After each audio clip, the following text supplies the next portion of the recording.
All right, so we'll get in it. Well, Cage Thunder fans, the interview you've been waiting for, Mr. Okay. All right, so we'll get in it.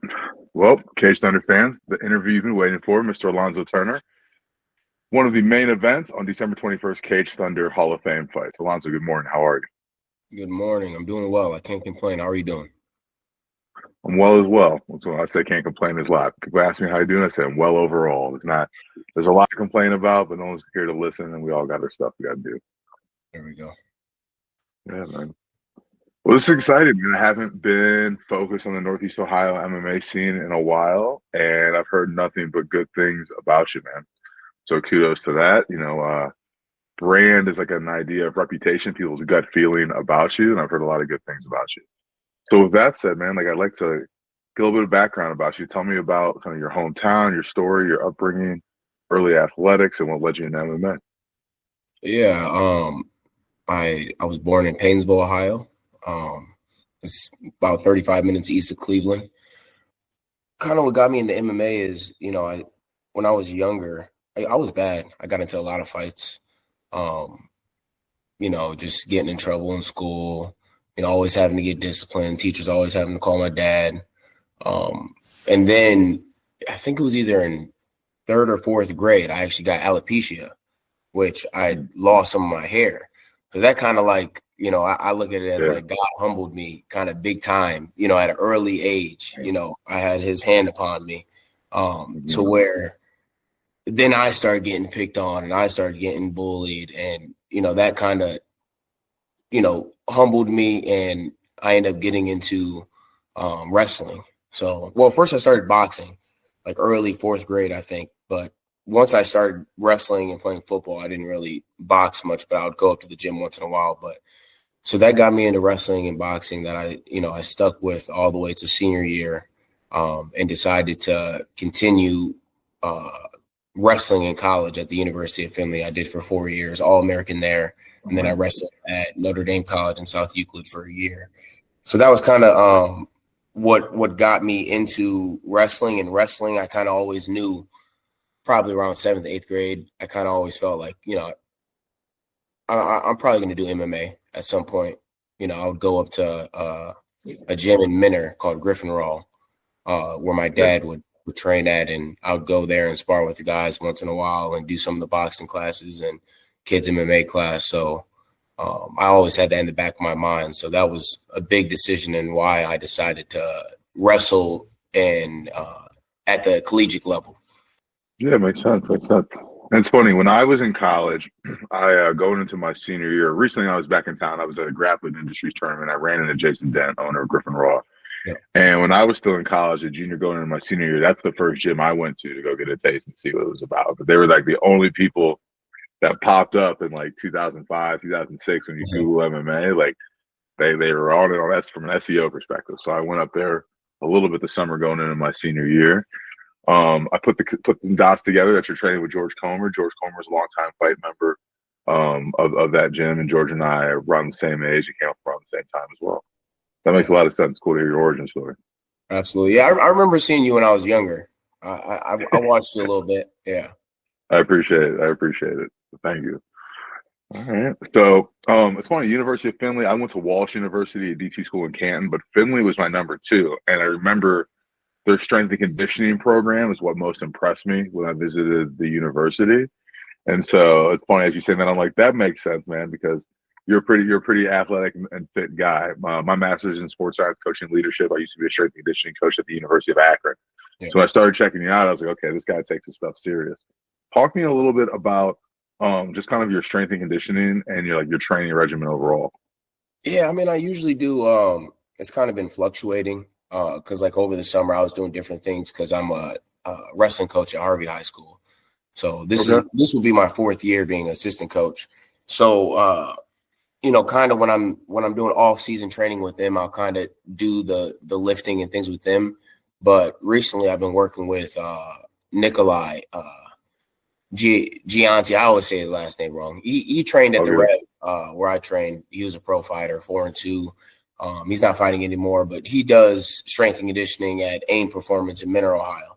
So I've been doing that for this camp, and usually 3 times a week, we're doing some type of strength and conditioning.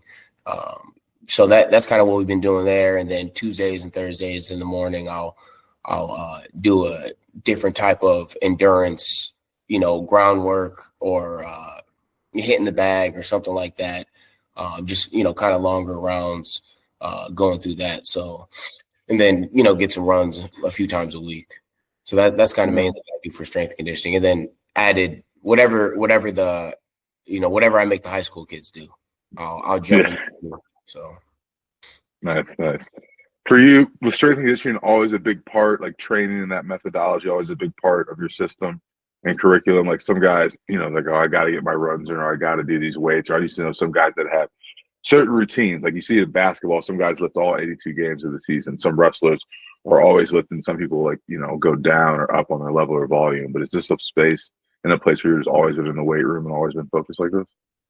It's kind of fluctuated. There was a time where I really was in the weight room a lot. And then there was a time where I kind of started focusing because I wasn't very wrestling wise. I wasn't very technical. I was a hard worker. I was very strong. I was very athletic. And it wasn't until I got to college to where I just got one-on-ones with, one of the GAs there, Adam Walters. He was a 3-time All-American at Finley, where he would just, we would go through, we would be drilling. He would stop me. No, you're doing this wrong. No, you're doing this wrong. And I had to just kind of reshape and break a whole bunch of old habits. So kind of when I started getting a little bit more technical, I did kind of vary away from lifting as much certain years. And I focused more on my technique, which was interesting. And so I've kind of fluctuated, but now I'm kind of at a good balance where I'm taking both of those in consideration. All right, cool. Makes sense. So, with that, obviously, when I believe in the process to achieving our goals, I believe we have process goals, performance goals, and outcome goals. I mean, I'm sure I'd love to hear about your outcome goals. I'm not going to tell you what they are. So let's start there. But tell me a little bit about some of your goals and aspirations, why you got into the sport, and what you have your sights on. Yeah, I mean, like I said before, I always kind of had the sport in the back of my mind. I feel like God definitely led me into the sport. My last year of Notre Dame college, it was actually one of my worst years that I had. And I believe it's because I was saying that I was doing it for God. Like that was in my mind, I wanted to win the national title. This is my last year. I'm a senior. I was in my mind, I knew I could only do that with God. But at the end of the day, I realized because it went down to the top 3 would go to nationals, and I ended up taking 4th.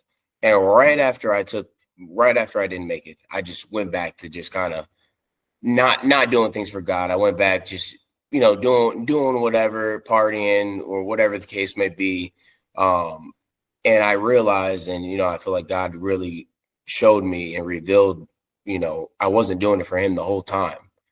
And during that year, there would be times where I was like, I had anxiety. I was kind of fearful before some of my wrestling matches, like never before, ever, since I started wrestling. It was never like that. Yeah. And, when I started reading in the Word of God, because, I wouldn't be doing this if it wasn't for my faith. I want to be fighting. And when I really start diving into the Word of God, it just start opening up, especially in the Old Testament when they would go out to war and, he would be telling Joshua, which was one of the commanders that one of the commanders and lead people that took charge after Moses had died. And he said, be careful to follow all of the laws and commands, inside this book, and you'll be able to stand before your enemies and you'll be able to, stand strong, and I will give you the victory. Do not fear, do not be dismayed. For it's the Lord, your God, who walks with you, who fights for you. So I really realized that I believe God was disciplining me during that time and was giving me into the hands of my opponents to teach me a lesson and to draw me closer to Him. And I learned from that. And beautiful. Yeah, so that that kind of got me into fighting. So after that, I kind of to sum it up, after I was done with that last year of wrestling, I just gave up everything. I didn't wrestle. I didn't fight. I didn't do anything. And it was like a period of like 6 months, like that 2019-20, like COVID time, that I was just seeking God. I just wanted to know the truth. And I just was diving into the word, and I was just diving in. It was during that time where I had the revelation of who Jesus Christ was. And man, it just blew my mind. And after that, God ended up eventually, I believe, led me back into fighting. Like I had unfinished business there, but I had to be willing to give it all up, which, I did. I appreciate you sharing that. I'm in a space and time in my place where I feel like I've renewed my faith with God over this last year, and I've seen a lot of power and magic work in the world. And it's funny, as you said, give it. I always listen to a lot of different people I admire's podcasts, YouTube shows. And something I've realized, you hear a lot of people say, it's like, well, what happened? What was the turning point? And people always say, well, I gave it to God at some point. And there's a lot that's happened to like lead there. And I think that's like the nice way of like, or God brought me to my knees and there was no choice, or whatever it may be. It was real dark outside, guys. It was real dark outside.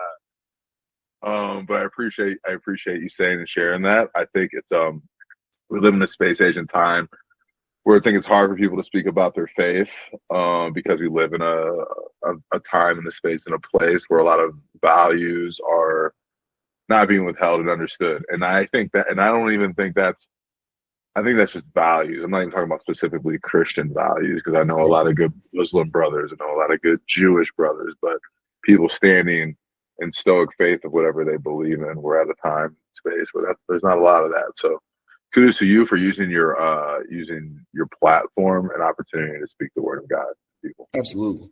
Thank you. Appreciate it. All right. So going in this fight, and before we get to talk about your opponent, going in this fight, tell me a little bit about how training camp has been specifically for Xavier Nash, leading up to this. What do you know about him? How are you approaching this fight? How did this fight come together? It's been good. I don't want to necessarily say too much before the fight, but I watched some of his film, and my coaches watched some of his film. We tried not to necessarily focus too much on what they're doing. Kind of their style. You know what I mean? Yeah. He's a grappler. He's a southpaw. So, I've been training for southpaws. I see kind of like, he doesn't have that many finishes, a lot of unanimous, but he seems like a tough, like durable type of guy. So I just kind of been preparing for that.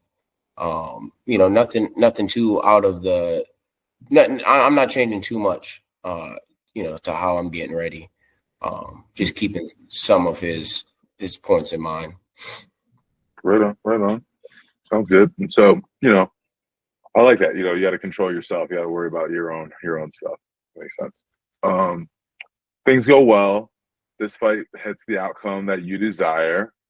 What's next in your career? And is it like, there's sometimes, we see in the MMA space, guys have this record and that record. I'm not even going to shout out numbers. Like, oh, they're ready for the UFC. They're ready for there. Is that something like you're thinking and feeling about, like you're around the corner and you want to be there? Or are you like, I'm taking my time, I might have a couple more fights regionally? Or like, what's your kind of balance and thoughts on that? I'm taking my time. I take it one fight at a time, right? But I'm ready for whatever comes next. So if I get the opportunity, then I'm gonna take it, and I'm gonna be prepared for it. Oh, sounds good. Let's talk a little bit about your team. You mentioned George Comer earlier, and you mentioned your team. Talk a little about some of your team, training partners, any sponsors that have been influential in your career, or specifically in this camp that you've been working with leading up. I train. George Comer is my head coach. Tim Stafford is the boxing coach there as well. A lot of the guys kind of were coming from Griffin Raw, kind of around that scene. My Muay Thai coach Juice and Russ. They're great. I also trained with Marvin Williams, which I believe he had been trained at Rising Dragon for a little while. So, I get a lot of one-on-ones with him. He's up at the gym. Marvin's great. Yeah. He's one of the best he's a pure martial arts mind. And Marv's a great guy. Please say hi to him for me. Yeah, I will. I will. So, you know, it's been good. I got a good team around me. I got good family support. My dad's always in my corner. You know, he's always, you know, he helps with the management. So that's been good. Yeah, you know, so what was your question again? I'm all out. Oh, you're good. You're good. I just wanted to give you a spotlight to talk about some of your team, some of your community around you, and any sponsors and supporters you'd like to Yeah. So one of my sponsors is Jesus Didn't Tap. They're like one of my only sponsors. I'm kind of real picky about who I want to get into partnership with. But they've been real supportive, and so I've been with them for maybe the last like few fights, you know, 4 or 5 fights. So that's been a good relationship that I have. Other than that, you know, that's dope. No, man, that's great. That's great. I think a lot of athletes can wear brands that they're not aligned with, you know what I mean, from the brand and the product output, or maybe maybe the brand of the product's fine, but the owner, you know, is wild and crazy and shows up to fights in a certain way or things like that. So like, yeah, the sponsor MMA landscape can be tricky at times. But kudos to you for aligning and itching down on people that you work with and whatnot. All right. When we're not, so, you know, training and church, we know those are a big part of your life, the Word of God. What are some of your other, so let's think about this. I think about other people sponsor you, how to support you. Tell us a little about your lifestyle, what you're into, what some of your hobbies are. Are you a movie guy? Are you a secret comic book nerd guy? Anything like that? Oh man, that's a good question. No, I don't watch much movies. I do watch a lot of YouTube. Okay. Maybe too much, but you know, it's always kind of related to something to do with my faith, you know, building that. But something that is my main focus other than fighting everything, like I already said, is the children that I work with. So, you know, this is my 4th year coaching high school wrestling. So, you know, it's been tough. I'm coaching where I'm from. It's the high school that I graduated from, and I probably wouldn't be coaching at any other high school. I'm coaching it to give back to the kids and be that kind of leader that, you know, I wish I would have had when I was in school. Not saying I didn't have a leader, but and also, you know, I just want to lead by example. So just still being active, fighting professionally, but still, you know, showing them how to do it and not just saying it, but showing them. So a lot of my motivation and a lot of my time and effort also goes into just preparing the children, not children, you know, close to grown men and women, but you know, preparing them for wrestling, preparing them for life. So it's been a blessed experience with that. That's great to hear. That's great to hear. There's a quote. I'm a big fan of a quote by the late Nipsey Hussle that says, "The highest human act is to inspire." And I think about that. I believe my purpose, why I'm here on this planet, is to energize my community into abundance and help raise my community's collective consciousness. So that's how I like to lead and live a lot of aspects of my life as well, as far as trying to help people, inspire people, get some perspective and pathways and whatnot. Absolutely. So I appreciate your mission and message. And man, it's good to meet you. All right. So, you know, this is the fight business. You don't need to say anything that you don't want to out of character, but give us 30, 60, 90, 120 seconds of information on why they should see you, Alonzo Turner, fight this fight, Cage Thunder, December 21st, main event versus Xavier Nash, and the other time that you're fighting locally. What are people going to see? What can they expect when Alonzo Turner steps into the cage? Why they should see me, huh? You know, I feel like if you're a believer in God, and if you have faith, you know, then come support somebody. I know most Christians kind of like traditional. They're like, oh, you fight, or, you know, I've heard that a lot from a lot of older people and stuff. And they kind of don't understand that, and they kind of haven't experienced, and maybe they haven't seen fighters that fight, but then also after they're very humble, and they're also very, I don't know what the right word is. Normal. Yeah, they're normal. They're normal people. You know, they're not just killers. They're not just, you know, people. They're not fighting out of hate. You know, I don't fight out of hatred. I don't fight out of anger. I don't fight out of emotion. I fight to stay in the fire and to constantly be refined, and to constantly be, chipped away at and formed, to be the best version of I can, so I can do whatever God's goal is for me to do. And right now it's to fight. So, if you love God and you love Jesus Christ, come check me out. I appreciate that, man. I appreciate that. I'm a person who's always tried to stay fast and firm on my faith, my beliefs, and things like that. And I'm not changing my mind or the way I show up for anybody in the room. So I appreciate and I applaud you for that and sticking to the script. Yeah, man. Well, bro, this is good. This is good. We got it wrapped up. We didn't need a whole hour. I feel like you gave me what we need. If there's anything that you want to touch base on, let me know. We'll get some of these edits, cut up and put out there and whatnot. And okay. I'll send a folder to you and it's your to you and your management as well. That'll have probably some loose clips, and then you'll see some things that we'll put out, and either I or Cage Thunder will look to collab you. Just we didn't talk about anything controversial or anything like that. Yeah. And then I specifically, bro, I'm gonna make sure, and I'm gonna take a little time that I get some of these clips where we're talking about faith and your background and things like that, and make sure I can get those to you as well. So I think that's important. Okay, cool. Yeah, I appreciate that.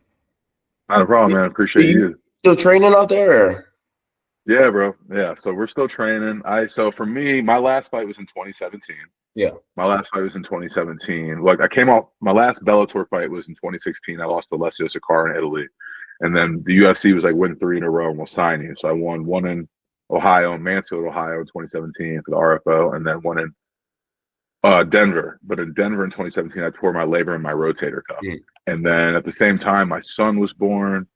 I now have an ex-wife. We were having some challenges, and I started my first branding marketing agency in 2017. So 2017 to 2020, I was focused on that, and I just thought I was going to get back fighting and training, and it just never happened. But bro, I'll be honest, and part of the reason I'm coming back is and it's interesting, is a mirror. And I believe because that I've been really more connected with God, that I now have the strength and the ability to fight again myself. And so I'm telling you, friend to friend, human to human, that's probably going to happen again. That's a part of my life and my journey, I believe.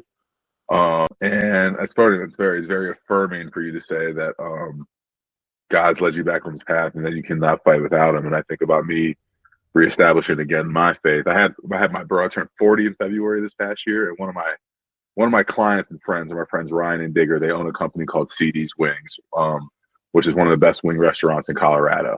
And they go to a church called Grace Church. And the day after my birthday, and they catered the whole birthday party for me. My buddy Digger called me and he was like, "Hey, you want to come to church? My wife Ryan's not going. I got all 3 of the kids." And I was like, "Yeah, I'll go with you, bro." And it was right place, right time. The message and the word hit me, and it just has continued to show up, throughout my life in a variety of ways, shapes, and forms, because I believe a lot of things can be a mirror. And bro, God talks to me through numbers and Nipsey Hussle. Yeah. He talks to me through numbers and Nipsey Hussle, from music, signs, symptoms, words, and patterns and things like that. And so I think everything's a mirror. And as you said, which you communicated around, like you said, helping God, helping you fight, and things like that. And I'm like, oh, that's why I have the passion to be able to do this again. And I want to approach this, is because God is walking with me now and things like that. And so I appreciate you sharing and showing that. And I believe, that was said and shared today for a reason. Absolutely. Amen. Yeah, I'll be praying for you, brother. I appreciate it. What church do you go to? I go to the Church House of Living Stones. And it's on East 206th Street in Cleveland, Ohio. Okay. I'll probably I'll write it down. I might message you for that again. So last time I was in town, I went with so Randy Jarvis, CEO of Cage Thunder. Randy and I used to teach together. I worked with kids with emotional behavior disorders for about 5 years. So I've been Randy a long time. And last time I was in town, I went down to church with him, down in his area and whatnot. So where does he go to church? I think it was called River Tree, but I'm not 100% sure. It was in Green. Okay. If I find the website, I'll send it to you. Okay. But small Christian church, church, I'd say, is probably non-denominational technically, Yeah, that's kind of what our church is, non-denominational as well. Cool. cool. But real quick, so you train at Factory X, or I'd seen something about Factory X on your profile. Yeah. So when I first moved to Denver, so I met Chris Camozzi, who's the bare knuckle light heavyweight championship and a long time UFC veteran and Glory veteran. Chris and I met like in 07, 08 trying out for the Ultimate Fighter. Stayed friends, and I would come out to Denver, he'd come out to Cleveland and train. And then I moved to Colorado in 2014. And so around the same time, Dustin Jacoby, who's fighting this weekend's UFC, he moved there and we were building a team. So I was with Factory X from 2014 to 2017. I'm still good friends with all that team and whatnot. Yeah. Their team is kind of, some people have left there and whatnot, but like I got a lot of respect for Mark Montoya. He's a friend of mine. And I'm actually going to be talking to him in a few weeks. He's got a relationship with my former head coach, Marcus Marinelli, who's got strong style. And like when I fought in Ohio, actually Mark Montoya couldn't come, and the strong style guys helped corner me with one of my Colorado teammates. So yes, but Colorado, it's interesting. The Colorado MMA scene, like I don't want to forget anybody, but Factory X, Elevation Fight Team, which is part of like the Easton Martial Arts crew with Elliot Marshall, and Sean Madden, who's a real good Muay Thai guy. So those are some of the bigger camps in Colorado. But there's great jiu-jitsu out here. There's a lot of MMA camps. There's Genesis Fight Team that's putting out a lot of guys as well. And then the Justin Gaethje's out here as well. And so there's a couple of different camps or hubs. But Factory X is where I spent the majority of my my career in Colorado. Yeah. And then I've just trained at other gyms and here and there and stuff. And then now, even as I figure things back out, I'm not quite sure what I'm going to 100% do yet. Yeah. But I live something that I'm working on. I'm in this space where I said I'm gonna fight again. I have a brand new business called Reciprocity Creative Coalition, which is a branding, marketing, and personal development business. Yep. And like I don't necessarily want to be on the matchmaking side of fights, getting guys booked and fighters, but for their, I'd say, holistic personal brand, their well-being, like I want to help with that and like their branding, marketing aspect of things, because I think I told you my master's in sports science, coaching, and leadership. So I've been thinking about like coaching, consulting, and like personal development facilitation for athletes and things like that. And I do a lot of branding, marketing for businesses. And that's kind of the space that I'm looking to be in. And I guess I say all that to say, if you I have friends out there. I'm happy to connect you with anybody out here. I just got to a space in life where I got a 4-bedroom house. My friends live in the country and moving, so I'm gonna have some space. I'm definitely gonna be training, making content and things like that, and living this version of my life. So you got a space and a place if you want to come out. Absolutely, man. I appreciate that, man. Yeah, no problem. But yeah, any other questions or anything I can answer for you, bro? Not that I can think of now. Cool. Yeah. Well, let me know, man. You have a contact. You have supported me. We're just kind of getting this relationship started with Cage Thunder, but I'm around. Let me know how I can help and support you. Yeah, well, real quick, what kind of advice would you give to like kind of someone in my situation? 7 fights, just kind of rising a little bit, to these bigger promotions and stuff like that. What would you? Yeah. This is a Mike Tyson quote. The first thing I'll say is, listen to everybody and listen to nobody at the same time. Listen to everybody, listen to nobody at the same time. But you have to hear and understand the person giving you the information and what their maybe intents or objectives may be when they give it to you. And your head and your heart, you're going to know where that information is coming. So like listen intentionally to everybody and nobody at the same time. Don't be in a rush. And I'm a big believer in trusting the process. You know what it is from like a strength and conditioning standpoint to like get your cardio at a certain level and things like that, but very much trust the process. Don't be in a hurry. Like, I don't know how your everyday life and things like that are and finance like that, but don't be in a hurry to take a contract. The UFC is not going anywhere. And even these middle tier promotions, they don't want you to go to the UFC, so they're going to try to lock you down a great bit. Like I was at the time, for me, I was right on the border of going on the Ultimate Fighter or getting signed to Bellator. And I signed to Bellator because it was the 100K tournament, but like those were hard to get. The contracts were awful, and it was real frictional. So I'd say, don't be in a hurry. Like, take on the mindset of martial arts mastery, and like almost if the timing and finances and it works out kind of how the UFC works out, like don't be in a rush and almost get there a little late. Almost get there a little late. Because like I think. When you start just crushing guys in the local scene and putting them out in the first, second, third, or you have those or you're playing with your food and you have those things, that's to me, that's when you know you're ready to go to the next level. If you feel like it was a squeak by, or you can recognize the challenges and problems you had in the camp but still got the win or things like that, then like we have to identify and eliminate those before we go to the next level, because the next level, there's going to be more of this. There's going to be, more interviews, more media, more accomplishments. And going back to the idea of process, performance, outcome goals, our outcome goal is to be world champ. You know what I mean? So if our outcome goal is to be world champ, we have to develop process goals that put us on that path. And, without fully knowing, I don't know necessarily what those are, but I got to be in great shape. Okay. So I got to have a nutritionist. I got to eat healthy.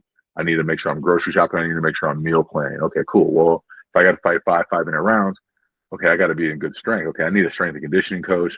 These are the things I need to work on. Like, what I need to put in my daily process, Okay, I'm having some anxiety. I need to have the discipline to meditate and do my pre-fight ritual before each practice to start putting myself through there and really living, becoming, and all of that. So, that's kind of the first advice, bro. It's like, and I know I went all over the place, but like, trust the process, be very aware, be very present, and listen to everybody and nobody at the same time, and focus on mastery. I think you understand the value of brand awareness, social media, and marketing. But don't let anything in the digital world ever make it. I don't think you would this make you a caricature or like break your character per se. I'm a big believer in the idea of document what you do and then create and share it with the world. Don't find yourself making moves or decisions based on external outside forces that don't even really exist that people try to put on you. This is a busy, busy place in the world. People will try to tell you need to do this or you need to do that, or this is a good look. And it's not necessarily a good look. You know what I mean? Because that's sometimes based on other people's wants, needs, or insecurities in a way. Yeah, I appreciate that. I really do. Yeah, not a problem, man. Not a problem. I appreciate you asking. Thank you for trusting me. Absolutely. All right, brother. Thank you. Thank you for the time. No problem. No problem. See you soon. Look forward to seeing you. I'll be in town next week. No problem. No problem. I might try to get around to some gyms. I'll reach out and message you. But I might try to pull up to some gyms. I don't want to disrupt anything, but I might try to get some content or do something like that this next week too. Yeah, let me know. Cool. Sounds good. All right, man. Have a good one. Talk to you soon. Have a good one. Peace. Just had a great chat with Alonzo Turner. Had a great chat with Alonzo Turner. Very intelligent, smart young man. Very faith-based, very driven and focused. You can see in his kind of being and his presence. He's pretty locked in. So that was good. You'll see this coming out soon.